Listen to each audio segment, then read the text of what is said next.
In today's video, I want to encourage you to set a New Year's resolution for your podcast.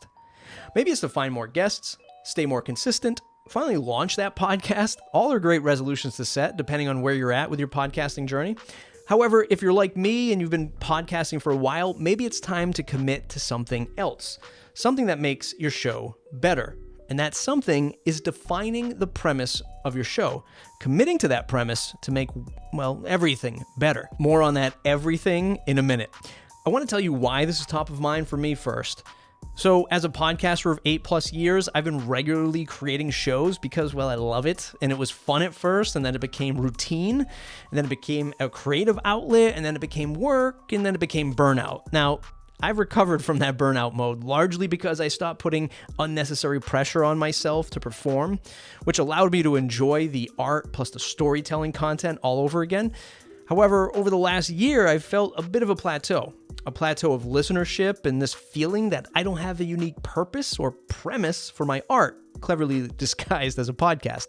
Defining a premise for your show does 3 things, in my opinion.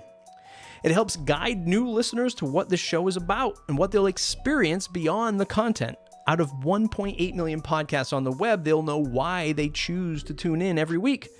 If you're doing an interview show, it guides your guests as to what their talking points should be about. Ultimately, this leads to a better show and a better interview. It's not just, hey, welcome Jane Doe to the program, tell us all about yourself. It encourages them to speak on the exact premise your audience expects, which again, produces the best show possible. It keeps you committed to the cause of your podcast. It's your sales pitch to a degree, it's your value add. When you know your premise or your purpose, other building blocks of your podcast success start to come together. You will know which guests to bring on, or not. You will know which audience listeners are in the market for your type of content, and you can easily measure against a North Star that guides all operations of your show.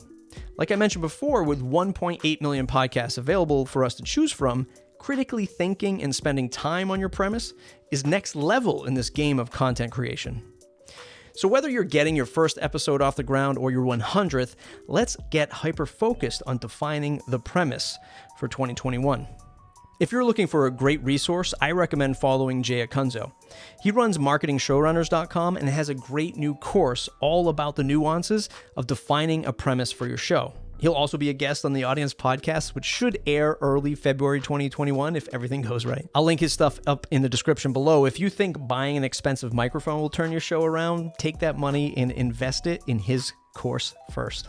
Anyway, let me know what your premise is. If you already have it, put it in the comments below. Thumbs up if you like the video. Subscribe to the channel if you want more videos like this, and tune into the Audience Podcast every week at castos.com/subscribe. New premise coming soon. Coming soon, I hope.